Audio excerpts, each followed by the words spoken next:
Hi there, I'm Jeff Olson, and I've been a volunteer bell ringer for many years. I love this organization and being part of the Christmas season, so thank you for joining me. Today, I'm going to teach you all the ins and outs of being a bell ringer. Now, a lot of people think we're crazy for standing outside in the cold, but because of us, the Salvation Army is able to feed the hungry, house the homeless, and free people from addiction. That's not craziness, that's compassion. So here's the bell ringer rundown. You can ring all day if you want. It's just asked that you ring for a minimum of 2 hours, or split those 2 hours with a friend. People of all ages are welcome to ring the bell, but kids under 16 years of age must have their parents' permission, and kids under 14 must be supervised by an adult. No more than 5 people can ring at a given site. If you have a large group, consider ringing at multiple locations, or take a longer shift and rotate in all the members of your group. When the day of your first bell ringing shift has arrived, remember, dress warm. And when I say warm, I mean dress like you're about to climb Mount Everest. It's amazing how cold it can get standing outside in one spot for several hours. So I'm talking a warm coat and boots, wool socks, long underwear, hats, gloves, scarves, the works. Feel free to bring a thermos full of your favorite beverage too. Just make sure it's alcohol-free. Some bell ringers bring a carpet square or a mat to stand on too to prevent sore back muscles. And we all know life happens. If you can't make it to your shift, please just call the Salvation Army right away. Or better yet, find a friend to replace you. When you arrive at your kettle location, keep the following in mind before you start your shift. Double check your ringing location. Most locations have kettles at both the entrance and the exit doors. Once you find your kettle, all the equipment you need should be there. 2 bells, 2 aprons, and a kettle. If you need more than 2 bells, please bring your own.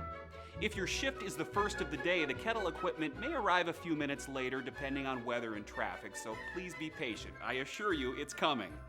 If your shift starts after 10 a.m., it's likely that another bell ringer will be at your kettle finishing their shift, so let them know you're next to volunteer.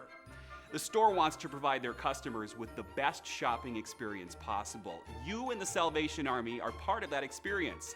So please help by plastering a smile on your face, wishing folks a Merry Christmas or Happy Holidays, and saying thank you to people for their donations. And if the spirit of the holiday moves you, don't be afraid to sing songs or even dance. Now, if foot traffic is better somewhere else nearby, you may be tempted to move your kettle, but don't. Well, your intentions are admirable. All the kettle locations have been discussed with store managers, and the best locations have been agreed upon. If you need to warm up or take a break, feel free to step inside for a few minutes. Don't worry, your kettle will be fine. It's locked shut and chained to the stand. And if your kettle fills up, nice work. But don't spend too much time celebrating. Call the Salvation Army number provided to you and tell them to bring a new kettle.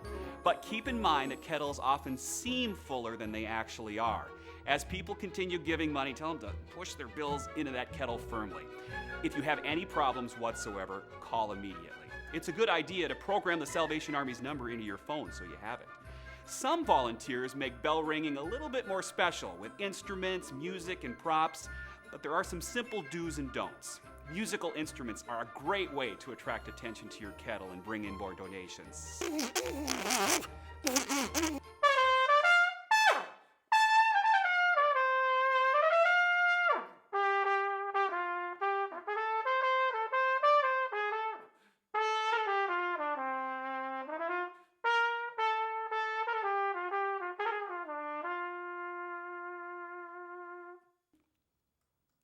Wow! However, not all stores allow them. If you'd like to play an instrument, please check with the Salvation Army first. Christmas caroling is perfectly acceptable. Radios, CD players, and the like are not. Now, your pet may be the friendliest in the whole wide world, but not everybody is comfortable around animals, so leave your pets at home. The only acceptable animals are guide dogs. And if you have a special uniform or costume you'd like to wear to represent your group or organization, feel free to wear it. Unfortunately, all good things must come to an end, including your shift. Another ringer should arrive at your kettle, and when they do, don't forget to give them your bell and apron. Those aren't souvenirs, they have to stay with the kettle. If the next volunteer hasn't arrived at the end of your shift, place the bell and the apron next to the kettle and be on your merry way. Remember, you don't have to stand guard over the kettle. It's locked up tighter than Fort Knox. If you have the last shift of the day, feel free to leave when it's over. The Salvation Army will take care of everything else, picking up the kettle, bells, and apron. Once again, thank you so much for your interest in becoming a Salvation Army bell ringer. Just 1 hour of bell ringing raises enough money for the Salvation Army to shelter a homeless person for one night and serve them 3 nutritious meals. Thank you for volunteering with the Salvation Army this Christmas season. May God bless you for your kindness and compassion. The Salvation Army, doing the most good.